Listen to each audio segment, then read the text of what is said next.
Hello, this is Mr. Huber. In this lesson, we're going to learn about graphs of linear equations, linear functions. If you recall, the solution of an equation is the value that will make the equation a true statement, right? If we solve an equation, like here, if we took this equation 2x plus 5 equals 13, and we solved it for x, we'd get x equals 4. If we want to check if 4 is a correct solution to that equation, we can substitute it back into the equation. Replace the x with a 4. We'd have 2 times 4 is 8 plus 5. And we get 13 equals 13. It makes it a true statement. So that means it's a solution of that equation.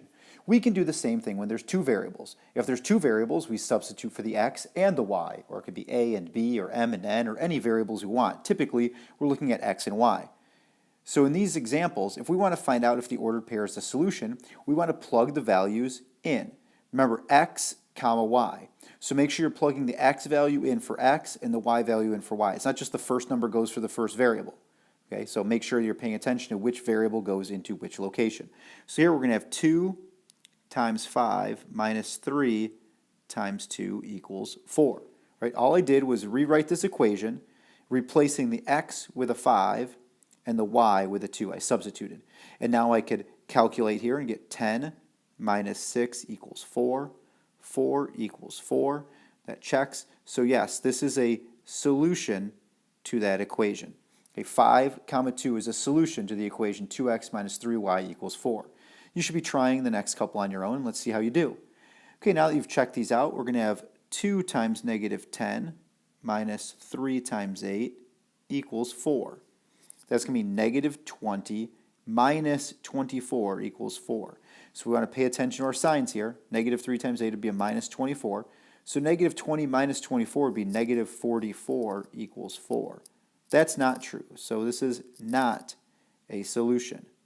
Okay, when we plug negative 10 comma 8 into that original equation, it does not make a true statement.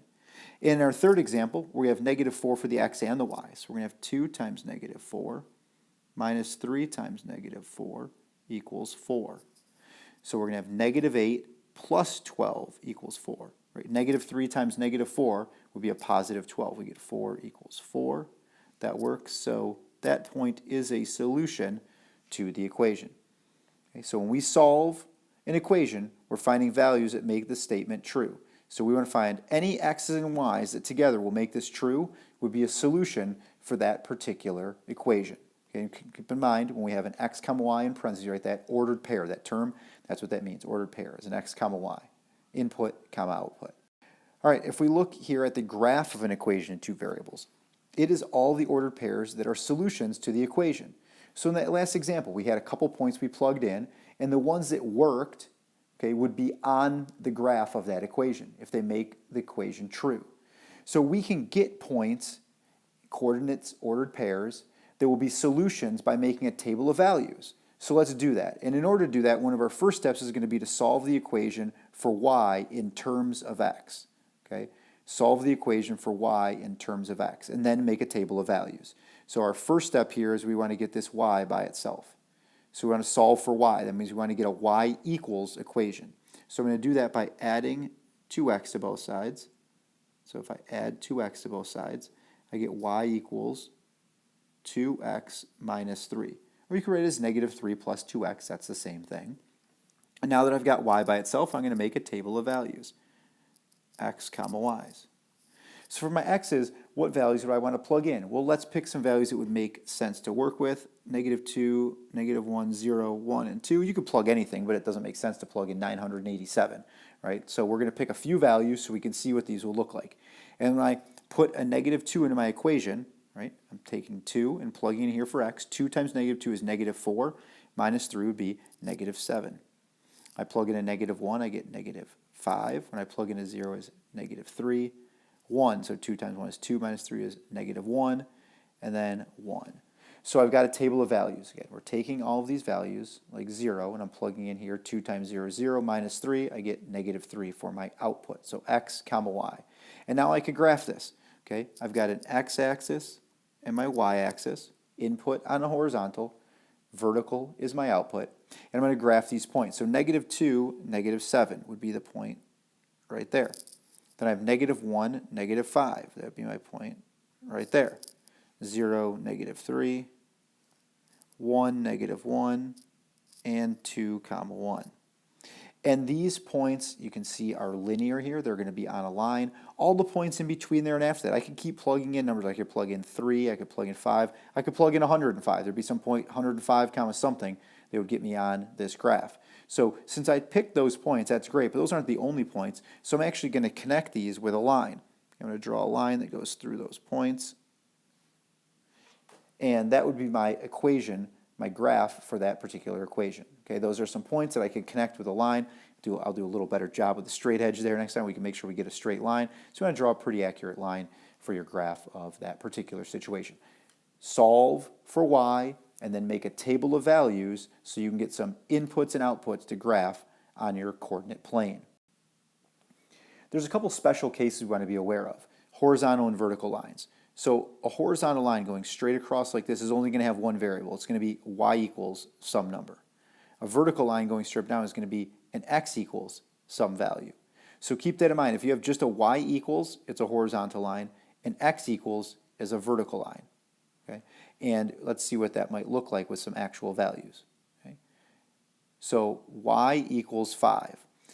One thing you could do is think of what are some ordered pairs that would have a y value of 5. Right? So let's say 0, comma 5, 1, comma 5, negative 4, comma 5.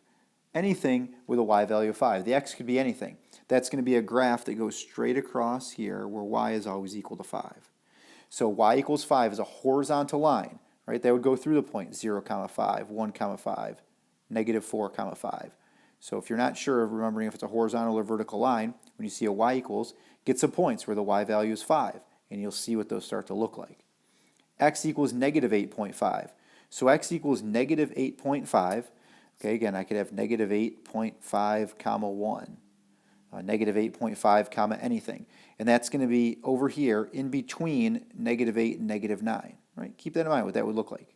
Negative 8.5 is going to be right between negative 8 and negative 9, and I'd have a line going straight up and down through the middle of negative 8 and negative 9.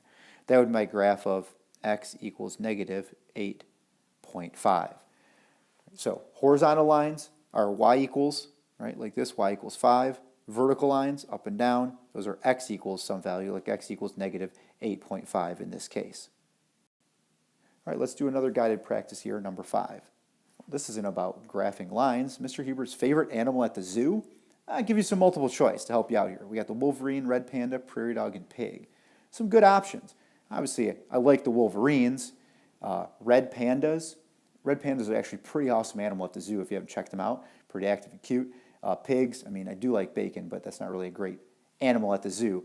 My favorite animal at the zoo actually is the prairie dog. Love the prairie dogs. They're always active. They're out and about. You can always count on them, whether it's hot, cold, whatever it might be. They're digging their tunnels, running around. So I would really like the prairie dogs at the zoo. And seeing them out in the wild is actually pretty cool too if you get the chance. All right, let's get back to some graphing, some functions. All right, y equals negative 1/2 x plus 4 with a domain of x greater than or equal to 0. So we got something a little different here.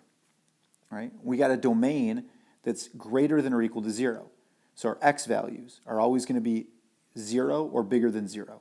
And we've got a y equals equation. It's already solved for y. We're going to make a table of values. This time when we make our table of values, we want to be careful. We're not going to plug in negative 2, negative 1, 0, 1, and 2. Because I don't want to plug in negative 2 because this is telling my x value can't be negative 2. X has to be greater than or equal to 0. So my x value could start at 0. So we'll start with 0 as an x value. And then I could plug in 1, right? 1 is greater than 0. But if I look here, 1/2 times 1 is going to give me a fraction or a decimal. So we could make life a little easier for ourselves. You can plug in anything you want, but it's going to be easier if we plug in, let's say, 2 and 4 and 6. Because now, when I do half of 2, I'm going to get a whole number instead of a fraction. Okay? So 1/2 of 2 is 1. This is going to be negative 1. 1/2 times 2 is 1. So we have negative 1/2 times 2 is negative 1 plus 4. That's going to give me a 3. So I can see that gives me a whole number. We got to plug the 0 in as well, but I just want to see why are we plugging in 2, 4, and 6, right? Because we can take half of those numbers and give ourselves a little easier calculation to work with. So negative 1/2 times 0 is 0 plus 4. That's going to be 4. When I plug a 4 in there, negative 1/2 times 4 is negative 2 plus 4 is 2. When I plug a 6 in, right, I'm going to get here 6. Negative 1/2 times 6 is negative 3. and then plus 4, that's going to give me 1. And when I graph this, I'm going to have 0, comma 4. Okay, that's our point right there. 2, comma 3 right there. 4, comma 2. 6, comma 1. And so I've got points. And when I draw my graph, I don't want to extend my graph with arrows to this side. Right? My graph's not going to keep going this way because it stops at 0. I can't have x values that are less than 0. So my graph only goes in this one direction. Right? The arrow indicates it keeps going forever. So I put an arrow this way, I'm going to show the graph keeps going, but it actually doesn't because my domain has to be greater than or equal to 0.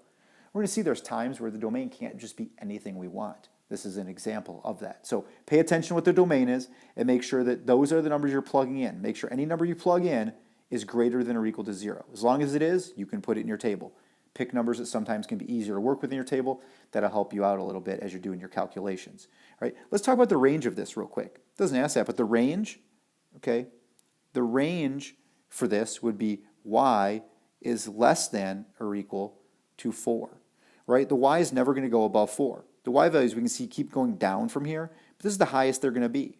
So the range isn't just everything, it's 4 and any number less than 4 for our y values. So keep that in mind. Our domain and range is called restricted.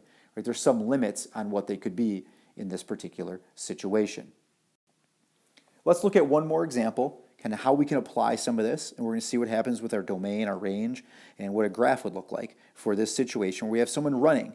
Okay? And the distance he travels is given with the equation, the function, d equals 6t. T is the time he runs in hours, right? Time he runs hours. So if he runs 1 hour, it's 6 times 1. We'll see what that looks like when we make our table. He plans to go for a run for 1.5 hours. So he's going to run for 1.5 hours. And we want to graph this, okay? And why would I have only a graph here in the first quadrant? Well, let's talk about why. When I make my table of values for this, I've already got it solved for, if you will, y, d. That's my output. Okay, it's not always a y and an x. In this case, it's a d and a t. So when we make our table of values, we're going to have our input and our output. Okay, instead of an x and a y, it's a t for the input and a d for the output. He could run for 0 hours. Right? If he doesn't run at all, he hasn't gone anywhere. But our time is only going to go up to 1.5. So we might want to do some other instances in between there. Right, like 1/2, 0.5, and 1. So we need some inputs that we can plug in, but we can't go past 1.5. We're not going to plug in -2, -1, because you can't run for -2 hours. We're not going to plug in a 2 for t, because you can't run for 2 hours. So he's going for a 1.5 hour run. So our domain is the time he spends running. So our domain, let's write this on the bottom, the domain will be the t values that go from 0 to 1.5. Right? The only numbers we can plug into this are anything from 0 to 1.5. So that's what we're going to do there. And when we do that, we'll get some output. When we plug a 0 in for t, 6 times 0 is just 0. So when he hasn't run any time, he hasn't gone any distance. Then we plug in a 0.5. 6 times 0.5, that's times 1/2, so it'd be 3. We plug in a 1, we get 6. And 1.5, 6 times 1.5 is 9. So we can see what our range would be now too. Our range goes from 0 to 9. So our range goes from 0, it's our d value, to 9. Right? And now we graph that. Again, our t, horizontal axis is input, vertical is output, and let's graph those points. 0, 0. We got to label our axes here. So I'm going to go 0.5, 1, 1.5, 2. And I'm going to go by 2's on my vertical axis because I know I need to get up to 9. Okay? So 0.5, comma 3, so right between 2 and 4.